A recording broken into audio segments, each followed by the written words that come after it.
Yeah. Ok, got it. Ok. Acho que tenho que falar um pouco mais rápido.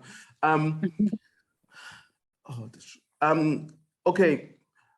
O meu trabalho de postdoc compara a imigração portuguesa para Angola e depois a imigração angolana para Portugal.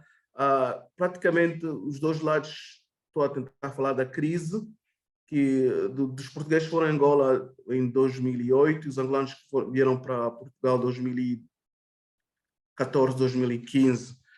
Pode ir no próximo slide. Obrigado. Esse é mais ou menos o outline da minha apresentação. Vou fazer a introdução. Depois tenho uma thesis statement, praticamente mostrando o meu argumento. Tem as perguntas que eu faço, depois o debate na literatura e os métodos que eu utilizei e o research site, alguns lugares onde eu fui fazer esse tipo de trabalho, e depois vou apresentar os findings, depois a conclusão. O próximo slide, faz favor. Em 2008 houve aquela crise econômica que afetou partes da Europa. Claro que Portugal também foi um dos países que foi afetado. E, geralmente, quando há essa crise, os portugueses tendem de emigrar para os países já conhecidos do norte, como Alemanha, França, Luxemburgo e a Suíça, ou mesmo até o Reino Unido, mas desta vez houve mais interessante que houve também essa emigração para Angola. Claro, houve Brasil, Angola, um pouco também Moçambique. E pronto, eu tentei conceptualizar essa imigração como do Polo Norte para o Polo Sul. Claro, também falo um pouco, coloco Portugal historicamente como um país do Polo Norte, mas esse é um debate que tento desenvolver dentro do meu trabalho. E pronto, geralmente quando se fala dessa migração, a tentativa é sempre dizer que é dominada.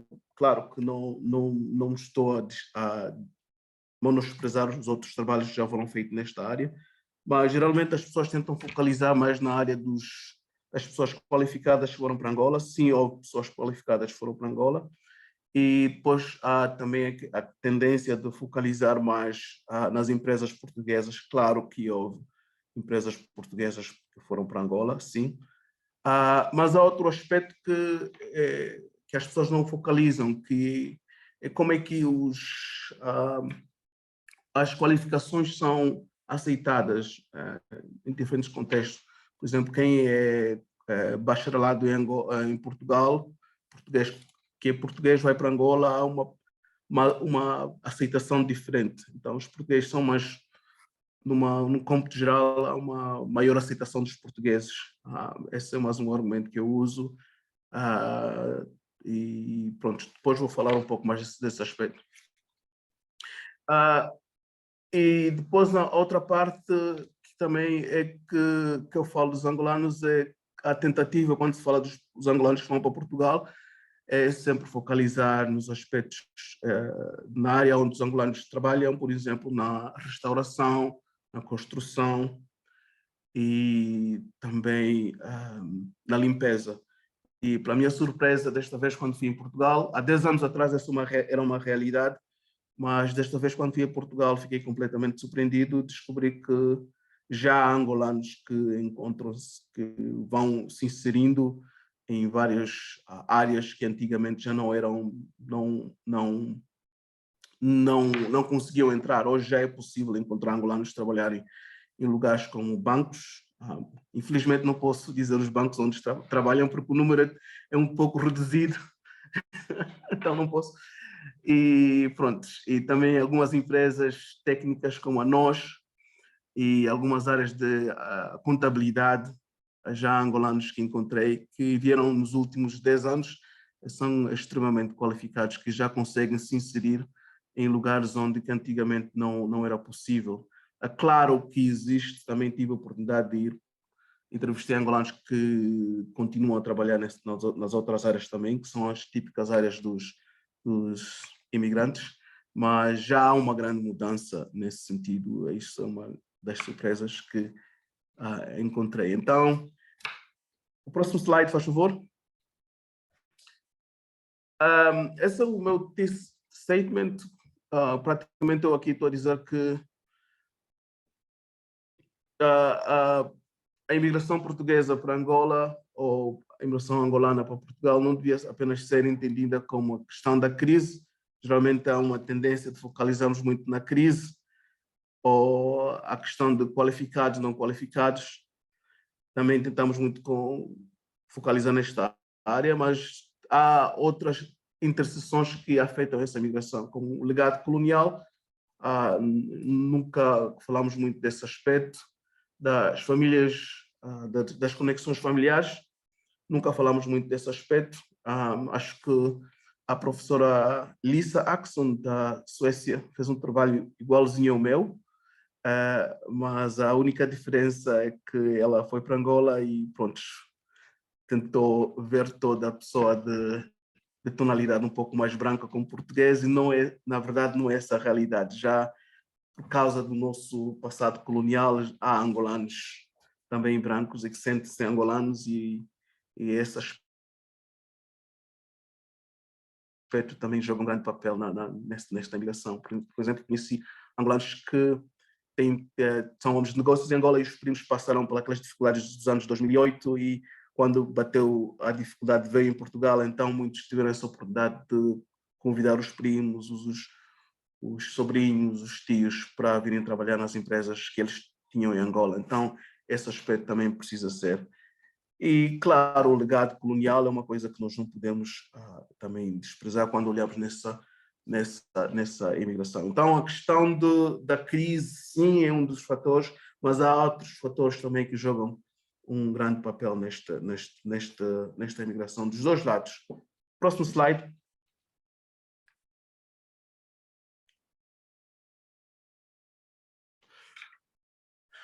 E esta é a minha pergunta: como é que a recente imigração portuguesa em Angola e a imigração angolana para Portugal pode ser explicada? Pode ser explicada no aspecto histórico, político, cultural, como econômico também.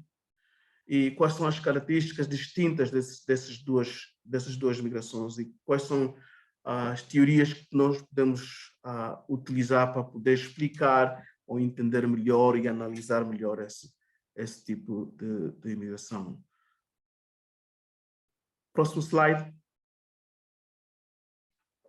E quando nós falamos desse tipo de imigração de norte para sul, geralmente a tendência é sempre de dizer, é uma coisa que aconteceu no tempo colonial, né? Uma coisa que aconteceu no tempo colonial, atualmente é uma coisa que já não pode acontecer. Eu acho que lembrei-me quando comecei a fazer um outro trabalho, e eu dizia que queria falar sobre os portugueses, ou queria escrever sobre os portugueses que estão em Angola, e a primeira pergunta é sempre, no tempo colonial.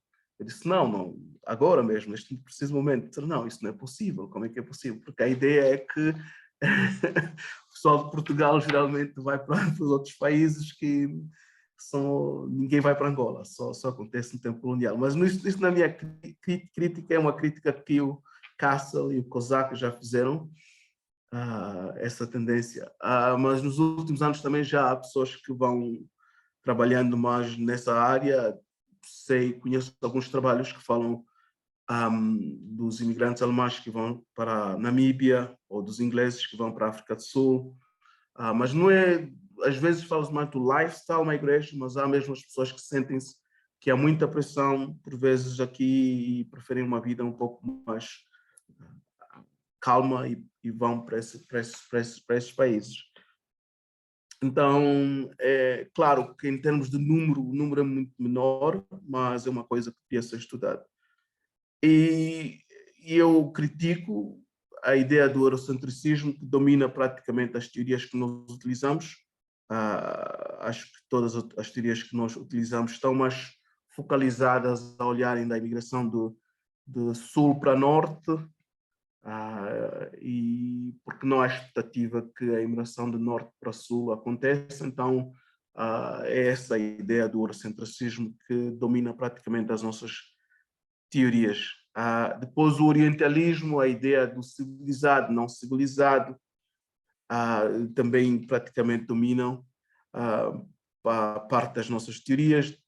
Depois eu também utilizo a pós-colonialidade no meu trabalho, a ideia de tento conectar o passado e o presente. A ideia de que com o fim do colonialismo não significa que os laços também terminaram, os laços continuam. E então há uma ideia de continuidade. E depois uso também a ideia de power geometry, a ideia de que de onde tu vens, o lugar geográfico que tu vens, indica também que tipo de movimento é que tu fazes, como é que as pessoas te veem. Acho que se tu moras em Cascais e vais para a Reboleira, há uma outra diferença quando tu dizes para essas pessoas que tu vives em Cascais, dá uma ideia de quem vem de Cascais. E no caso concreto de Angola, se tu és português e vais para Angola, o facto de tu vires para Portugal e vir trabalhar em Angola já há uma pequena admiração em termos de power geometry. No imaginário angolano, Portugal continua a jogar um grande papel. Então, também uso muito essa ideia de power geometry. Depois uso também essa ideia da colonialidade. Colonialidade, os aspectos do legado colonial português, aspectos da língua, da cultura, dos nomes, como é que essas ideias continuam a dominar, ou do jeito que a pessoa fala o português, como é que essas ideias continuam a dominar a sociedade angolana, quem é considerado civilizado ou bem educado, ou quem tem o nome português, automaticamente é considerado como alguém que é da alta sociedade. Então, esses aspectos continuam a dominar de uma maneira ou outra a sociedade angolana e implicam também, ou jogam um grande papel, como é que os portugueses são vistos em Angola.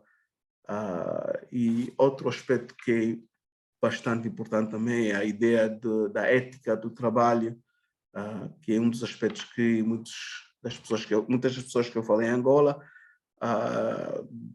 empresários que diziam que, pronto, queriam que os portugueses trabalhassem na empresa por causa da ética do trabalho, mas essas ideias são baseadas praticamente nas ideias colonialistas que dividiam ou hierarquizavam que tipo de trabalho as pessoas deviam fazer, estavam praticamente divididas. Então uso a ideia da colonialidade, que é não apenas o problema dos portugueses que vêm, mas os angolanos também, que usam essa ideia da colonialidade para decidir quem deve trabalhar, onde deve trabalhar, as capacidades intelectuais da pessoa. É mais ou menos nesse aspecto que eu uso a colonialidade. E eu uso a colonialidade de ser, colonialidade do poder. É mais ou menos esses dois aspectos que eu uso no meu trabalho. E próximo slide, faz favor. Métodos e approach, eu usei discourse analysis, aqui eu usei que tipo de discurso é que as pessoas usam para justificar essa imigração de Portugal para Angola e de Angola para Portugal. E claro que de Portugal para Angola é mais a ideia de que, pronto, vamos para Angola para tentar ajudar o país, que esteve em guerra por muitos anos. E pronto, outros diziam a ideia de tentar ajudar, desenvolver o país, outros mais radicais diziam, pronto, nós construímos isso tudo e depois veio a Guerra de 75, destruir tudo, então estamos aqui para tentar reconstruir este país, não focalizando muito naquela questão da crise que fez com que as pessoas saíssem de Portugal, mas a ideia de que, pronto, estamos aqui para tentar ajudar humanitariamente, só falando. Usei também a semi-structure interviews, entrevistei 22 portugueses em Angola, e depois entrevistei também na parte dos portugueses, dos angolanos em Portugal, eu entrevistei 27 angolanos e fiz 4 participant observation. Como é que se diz isso em português? Participate. Não, observação participante. Obrigado, obrigado. E pronto, a posicionalidade, a reflexividade são os aspectos que também focalizei. Claro que alguém estudando numa universidade alemã vai para Angola entrevistar portugueses, há um pouco mais de aceitação, mas é um dos aspectos, mas o outro aspecto também é, para muitos angolanos que eu entrevistei em Portugal, eles viam como que o meu trabalho fosse algo que poderia transformar ou ajudar a resolver os problemas sociais que eles estavam a atravessar. Então, claro que eu refleti também nesses aspectos. O próximo slide, faz favor. Vou falar um pouco de alguns findings em Angola que eu encontrei e depois, no fim, tentar trazer tudo junto. O aspecto da língua, é um dos aspectos que afetou muito a decisão de muitos portugueses ir para Angola. Tanto, acho que foi o trabalho da Cláudia e a Joana, fala um pouco quando a crise começou, o Passos Coelho, na altura, pediu que os portugueses fossem para Angola para poderem usarem o capital da língua. E encontrei também isso é uma realidade, que muitos portugueses disseram prontos, se for para a Alemanha vou ter que aprender nova língua, se for para a França vai ser a mesma coisa, então vou para Angola, porque aí a questão da língua já não joga um grande papel. Chego lá e consigo facilmente me inserir na sociedade. Essa Ana Maria trabalhou em Angola e ela disse que a decisão dela de ir para Angola foi influenciada pela língua portuguesa. É importante aqui realçar que quando se fala muito dos portugueses que vão para Angola, a questão é sempre, focaliza-se também muito na ideia de que são homens que vão para Angola, mas na realidade é um pouco mais diversificada. Então, yeah. E depois tem também a questão dos angolanos, a Betty angolana que eu entrevistei. O discurso de que os portugueses que vão para Angola são qualificados é usado tanto como os portugueses que vão para lá, mas também como os homens de negócios em Angola também usam o mesmo discurso. E quando há um pouco de disputa, de invejas em lugares de trabalho, a Betty, que é angolana, disse que não tem nada a ver com os portugueses, com os migrantes, mas é que a ideia de que os angolanos não gostam de trabalhar, os portugueses gostam de trabalhar, é um dos discursos que também se utiliza muito, e algumas empresas que também visitei, alguns portugueses também falavam a mesma coisa. Então, a ideia da ética do trabalho e eu falo aqui da ideia colonial do lazy native, não sei como é que se diz isso em português, mas também joga um grande papel. Depois a questão da burocracia também foi um dos problemas que muitos portugueses falaram, que a questão de conseguir visto era extremamente difícil, e pronto, havia aquela ideia de que pronto, você vai para Angola para trabalhar, automaticamente vai receber um visto de trabalho, mas não era tão fácil assim, as pessoas tinham que ir com visto de turista e passavam por várias dificuldades. Mas o mesmo acontece com os angolanos que vão para Portugal, né? Os angolanos que vão para Portugal também passam por essas dificuldades. Não é fácil pegar um visto. Então, dos dois lados, se uma pessoa faz uma comparação, a questão do visto é uma questão que joga um grande papel dos dois lados, não é apenas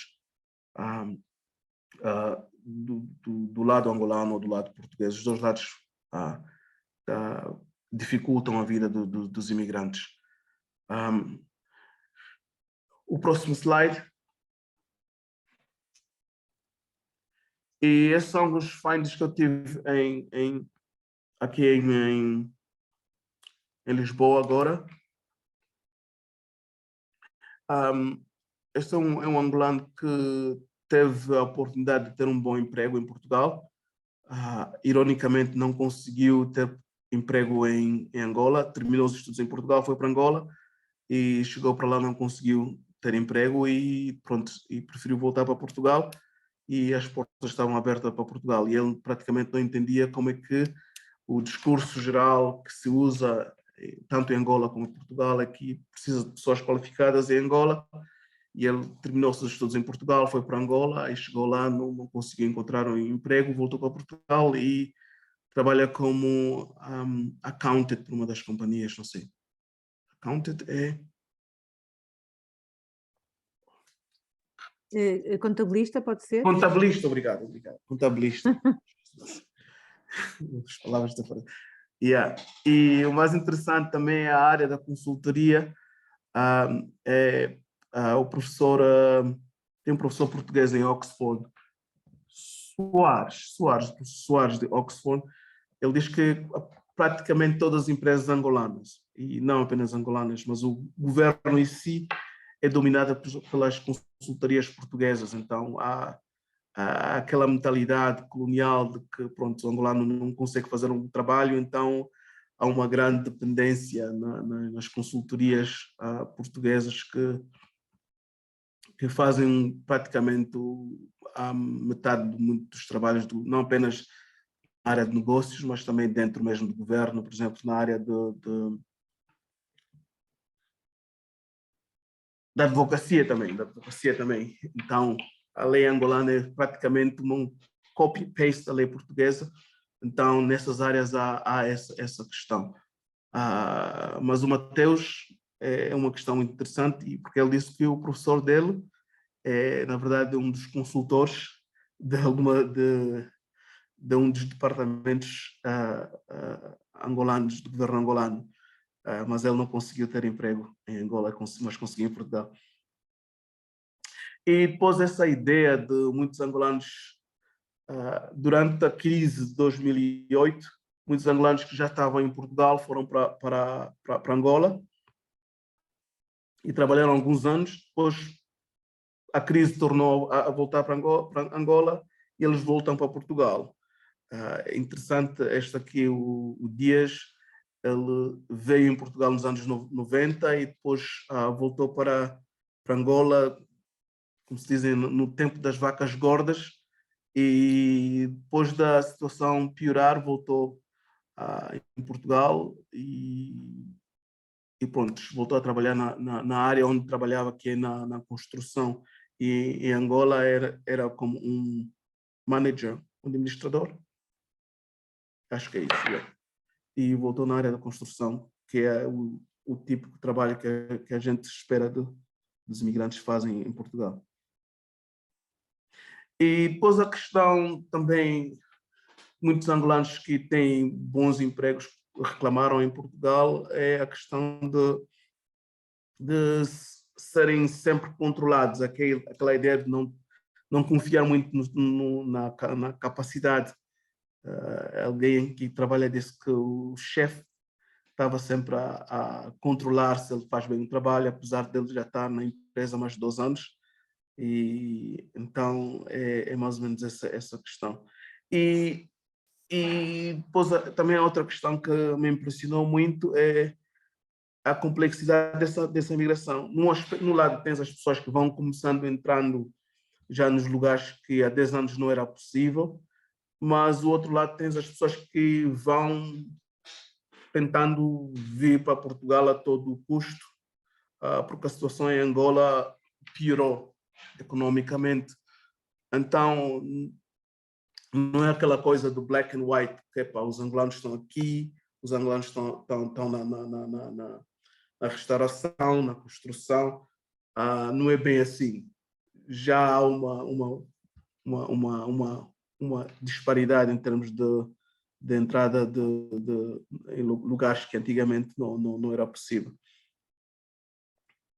Este aqui é muito interessante, o Mendes, ele disse que veio para Portugal com visto de turista, mas a intenção era mesmo de ficar para Portugal, porque é difícil conseguir um visto de Portugal para Angola, o de Angola para Portugal, desculpa. E chegou em Portugal e decidiu mesmo ficar. A intenção era de vir, pediu visto de turista, mas a intenção mesmo era de vir para ficar em Portugal mais tempo, porque ele praticamente perdeu tudo que ele tinha em Angola, os negócios não estavam a correr bem e decidiu mesmo vir para Portugal. Foi uma das pessoas que foi muito franca comigo, muito aberta, e disse que não tem intenções de voltar para Angola, mesmo se a situação em Angola melhorar. Próximo slide.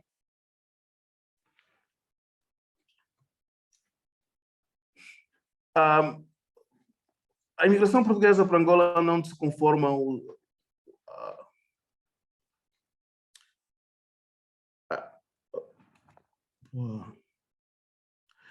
a migração portuguesa de Angola e Portugal não se conforma o típico, a maneira como é que nós entendemos as teorias de imigração. Não se encaixa muito bem. Ela é um pouco mais complexa, envolve o passado histórico, e as crises econômicas explicam de um lado ou de outro, mas não dão uma clara ideia de como é que essa imigração funciona. E pronto, é importante aqui realçar que em Angola até hoje dá-se a ideia no imaginário de muitos angolanos que tudo que vem de Portugal é bom. Então, eu conheci muita gente que tinha aquela ideia de colocar um português em frente da companhia, independentemente se essa pessoa é qualificada ou não, mas a ideia que se passa é que, pronto, se tu colocares um português à frente da tua companhia, dá a imagem de que a tua companhia é bem sucedida e que os produtos que tu vendes são originais. Já do outro lado, a ideia é que já há um pouco de abertura, mas a abertura é limitada e também é muito suspeita, mesmo as pessoas que já estão bem integradas em termos de trabalho, alguns bancos que eu visitei, ou nós, aquela empresa, nós, também tive uma... E muitos que estão inseridos nessas empresas dizem que, pronto, estão bem, gostam do trabalho que fazem, mas aquela suspeita sempre de que talvez não estão aí porque têm capacidades de fazer um trabalho, ou estão aí por outras razões. E pronto, é mais ou menos esse aspecto que eu trago no meu trabalho. Agora estou a escrever um artigo que fala do mito da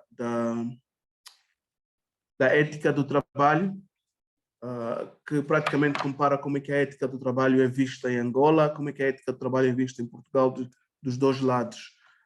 Do lado angolano, aquela ideia de admirar os portugueses, do lado português, aquela ideia de ser um pouco, ter um pouco de suspeita. É mais ou menos isso que eu tento apresentar. Acho que o meu tempo terminou.